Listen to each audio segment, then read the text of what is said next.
Acho que o futebol brasileiro nos últimos anos conseguiu, principalmente as equipas que ganharam os campeonatos e que ganharam os Libertadores, eu acho que a grande diferença foi a intensidade. Essas equipas conseguiam ter talento e ter intensidade no jogo. E eu também é nessa área que eu acredito, ter mais intensidade, ter mais agressividade, porque os campeões, todos eles, têm talento, mas também têm que ter a outra parte, que é a intensidade de jogo, que é importante.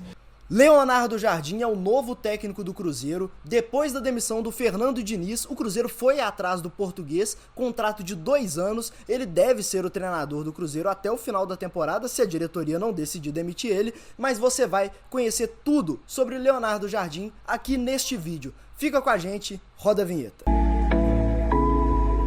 O Leonardo Jardim começou a sua carreira ainda como auxiliar técnico no Porto Santense. Depois ele passou por Câmara Lobos, Camacha, onde ele teve ali a sua primeira oportunidade como treinador interino. Depois, aí já como treinador principal, ele foi para o Chaves, para o Beira-Mar, para o Braga, uma grande evolução na carreira, Olympiacos da Grécia, Sporting de Portugal, um dos principais, um dos 3 grandes de Portugal, Mônaco, onde ele teve o melhor trabalho da sua carreira, e depois partiu para os países do Golfo, como ele mesmo gosta de falar. Treinou por lá o Al Hilal, o Al Shabab, o Al Rayyan e o Al Ain, que foi o seu último clube.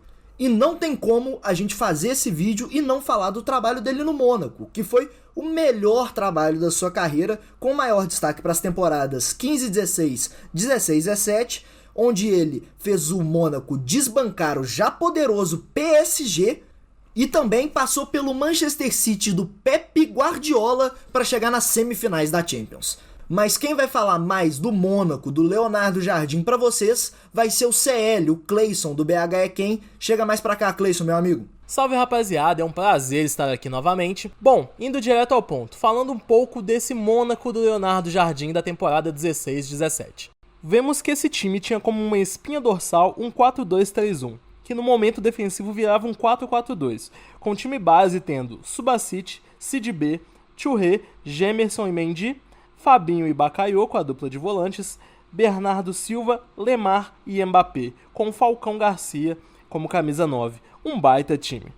O Leonardo Jardim não necessariamente prima pela posse de bola o tempo todo, jogo dominante, etc., como o Diniz, por exemplo. Ou seja, é uma mudança completa no estilo de jogo que vinha sendo implementado. Esse time, inclusive, do Mônaco, que foi campeão francês e chegou à semi da Champions, era um time muitas vezes vertical, que dava a bola para o adversário, atraía o adversário para o seu campo e quando tinha a bola saía em velocidade buscando o gol, utilizando muitos pontas, principalmente um menino promissor na época, muito veloz, chamado Kylian Mbappé. Bom, e trazendo para o elenco do Cruzeiro atual, podemos visualizar algumas alternativas que possam espelhar esse Mônaco e também outros times que o Leonardo Jardim trabalhou essa formação, como o Al Shabab e mais recentemente o Al Ain, seu último clube. Um possível Cruzeiro com o goleiro Cássio, lateral William, a dupla de zaga com Jonathan Jesus, Fabrício Bruno e fechando o sistema defensivo com o lateral esquerdo Kaique, a dupla de volantes com o Wallace, Matheus Henrique e Matheus Pereira à frente desses 2 volantes, nas pontas Marquinhos e Dudu e o centroavante Gabigol podem ser visualizados como uma alternativa para o técnico português.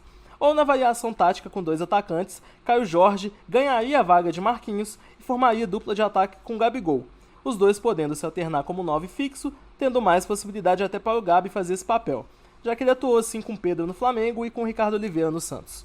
Outro jogador que pode ganhar um espaço maior com o técnico é o argentino Juan Dineno, que é o típico atacante camisa 9, que é essencial nos times de Jardim. A minha atitude em relação à gestão das equipas, com certeza que tenho que me adaptar um pouco ao elenco que temos. E em relação ao jogo, claro que gosto de ter uma equipa que tenha bola, mas que também tenha uma transição rápida, quando tiver espaço, que tenha uma mudança de flanco também quando os adversários nos pressionarem nos corredores, que defensivamente seja uma equipa compacta, consiga pressionar o adversário. Temos que trabalhar estas várias ideias no jogo, porque o jogo às vezes não é só um sentido, não é? O jogo às vezes tem várias variantes mesmo dentro do jogo. Há momentos que temos que ter maior controle da bola, outros momentos temos que ir mais em transição. E essas ideias temos que começar a trabalhar e hoje começamos, porque eu não acredito somente numa ideia que temos que manter independentemente do que o adversário está a fazer. Isto é, se o adversário nos pressionar, vamos continuar a jogar no pé para perdermos a bola. Talvez não, talvez vamos aproveitar o espaço nas costas, vamos aproveitar o espaço no corredor contrário. O jogador tem que ter esta cultura tática de perceber qual é o momento, qual é o timing, para tomar as melhores decisões em relação ao plano de jogo. Se o Leonardo Jardim trabalha dessa forma, por que motivos a diretoria do Cruzeiro queria o Renato Gaúcho? Sinceramente, eu não sei o que a diretoria celeste estava esperando ao ter o Renato como primeira alternativa, tendo em vista os trabalhos pífios recentemente do Renato Gaúcho. Time do Grêmio comandado por ele, que nos últimos 2 anos sofreu mais de 100 gols no Campeonato Brasileiro. Um time frágil defensivamente e pobre ofensivamente, tendo recorte à exceção o Luís Soares, que carregou esse time do Grêmio em 2023 e levou o clube a ser vice-campeão brasileiro. Então, Luís, nas tuas férias, na tua folga, se tiver um tempinho... Não acredito. Você pode assistir meu DVD, tá?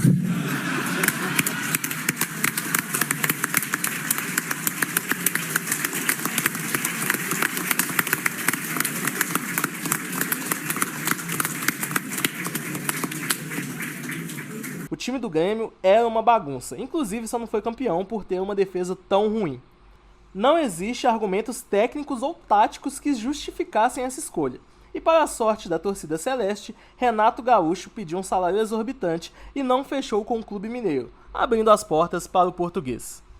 E assim eu me despeço desse vídeo, passando agora para o nosso âncora Danilo. Danilo, é um prazer estar com você mais uma vez e vamos que vamos. Agora que a torcida do Cruzeiro já conhece tudo sobre o Leonardo Jardim, as expectativas sobre o treinador são de ter resultado tanto num período recente como num trabalho a longo prazo. O treinador tem capacidade de fazer isso, é um treinador com currículo para isso e a expectativa é de que ele vá bem no Cruzeiro. Bom, com isso a gente fica por aqui, se inscreve no canal, deixa o like, manda pros amigos, pros cruzeirenses que querem conhecer mais sobre o Leonardo Jardim, o novo treinador do Cruzeiro, e eu fui!